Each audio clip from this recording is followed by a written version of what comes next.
Republican presidential candidate, Representative Ron Paul of Texas. He speaks to the Robert Taft Club in Virginia about conservatism and American foreign policy. Family here tonight. My wife is here and a granddaughter, Valerie. If you'd stand up, please.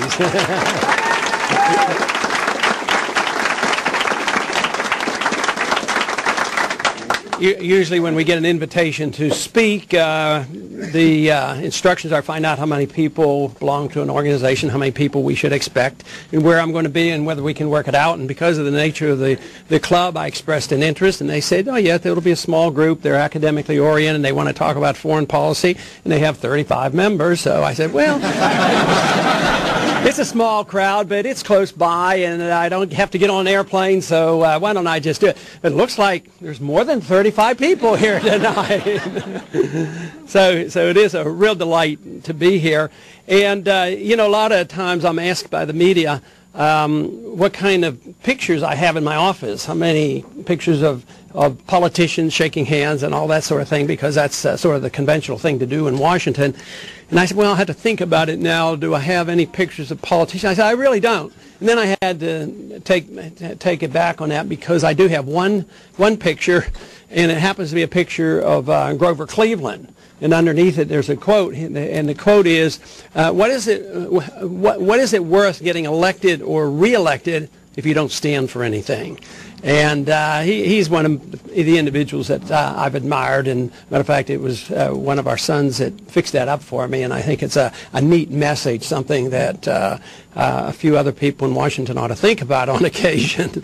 But there is another, I have pictures of the family, a lot of family pictures, and then I have pictures of economists. You know, that's really a twist for on the Hill. I have Austrian economists and several of those. But I do have one quote, and the quote comes from Robert Taft.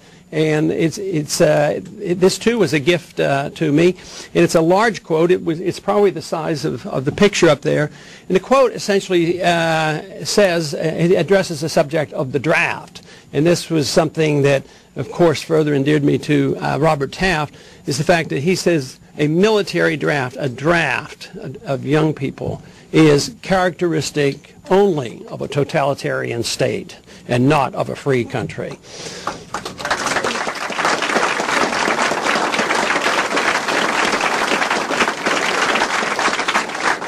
And I'm so delighted you have this club, and I was asking early on how old the club has been, whether it's been here for 1 year, 5 years, 10 years, or what, and I understand it's less than 2 years. And about 4 years ago, Robert Novak came to a meeting of Republican congressmen, and we got to ask him some questions. And my question to him was, what are the chances of the Taft wing of the Republican Party ever being revived again? And he was very, very negative, and his body language says, never. But it looks like there's been an anticipation.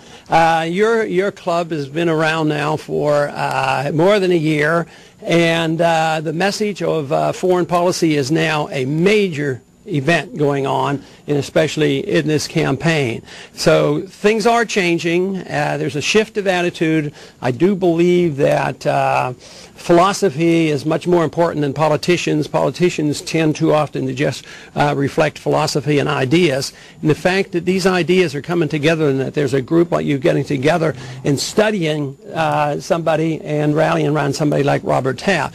This doesn't mean that everything Robert Taft ever said I endorse, nor probably your club, but the same way with the Constitution. I don't, you know, certainly with the way it was written, there were some shortcomings. But my point about the Constitution is twofold. One, it was a very good document, and is a good document if we only follow it. It was an exceptionally a unique contract between the people and the government. But that's important. But the other part that's important is whether or not you follow it, the rule of law, and whether we ignore it or change it properly. And that's where I think we have fallen down. Over these last 100 years, we virtually have forgotten the Constitution. And the mention in the introduction, I brought up the subject of declaration of war that had nothing to do with the thought that I was supporting the war. It was brought up on International Relations Committee. The resolution to transfer power illegally to the president came up, and this was a major debate. And it was at that time in October 2002. We went to war in 2003. And it was sailing right through, so I offered this amendment, and I said, you'll have to defeat it because I'm going to vote against my own amendment, but I'm doing this for a point. If you want to go to war, you should go to war properly. You should declare it, and everybody should be behind it, and then you should go and win it and get it over with.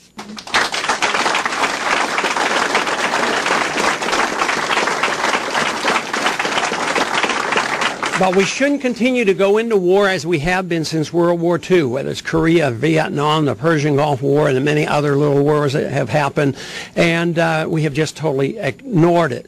Now, it was rather amazing what happened after I brought that substitute amendment up, because the chairman of the committee immediately jumped on me about, well, that part of the Constitution no longer applied. It's anachronistic now. So we just ignore it. And the ranking member at that time said that bringing up something like this is frivolous. This is just frivolous to put us through this. And they were really very annoyed because I wouldn't let it go through on voice vote. And I made everybody vote, and of course they voted not to go to war. What they did vote for was transferring illegally the power and the authority, the responsibility from the Congress to the president. And that's how we get ourselves into trouble. Now, we're in a mess. I don't think then they could blame the president if things went wrong. But now we're in a mess, and those who voted for it and are running for the presidency, now the big debate is on. Why did they do this? If we'd have only known this, and yes, we know there were no weapons of mass destruction, and on and on. The real debate should have occurred before the war. That's why the founders insisted to make a declaration of war and put the pressure on the people through their congressmen to make this this major decision. But the fact that, you know, the other night on the debates, the subject came up on what authority the president has under emergency conditions. And he does have it. And this was debated at the Constitutional Convention. If there's an imminent attack, I mean, if they're invading and they're coming and there's a threat and you're convinced, I think we came awfully close to that, say, when we had nuclear missiles in Cuba. But even with that threat, we didn't have to do it. You know, all we had to do, you know, is what Kennedy did. He called up Khrushchev and said, hey, how about backing off? And he says, yeah, well, you take the missiles out of Turkey and I'll take them out of Cuba. They made a deal and we did it. I mean, that's what happened behind the scenes. It was pretty logical and it worked out. We didn't have to have a nuclear war. The only downside of the missiles of October is that I got a draft notice. And I was just about to finish my second year of medical training as a resident, and I got my notice, and I always tell, when I talk to my veterans at home, I tell them, I volunteered, I was in the Air Force for 5 years, which is true, but then I qualified, and I said, well, I'll qualify that a bit. I said, I got the draft notice during the missile crisis, and the draft notice said, you're going to be drafted, you're going to be sent into the Army unless you want to volunteer. If you volunteer, you can be a captain, and you can practice medicine, and you can join the Air Force. I said, I immediately volunteered. Even though at the time I was wondering about the military draft, it was years after that I developed a keen sense of resentment about the military draft. And of course, Robert Taft had a resentment to the draft for a long time before that. But that introduced me into the Air Force. It turned out it was a worthwhile experience, but I still resist compulsory service. And the reason that's an appropriate discussion today is that there's a lot of behind-the-scenes agitation for reviving the draft. We had a vote just a few weeks ago to transfer, it was symbolic, transfer some money out of selective service and put it into the Better Business Bureau, you know, when a small business. And of course, we should have neither, but we at least have choices because it was a wash. And so the anti-draft people voted yes to transfer the money. But there were only 120 willing to not even tinker with the current system of selective service.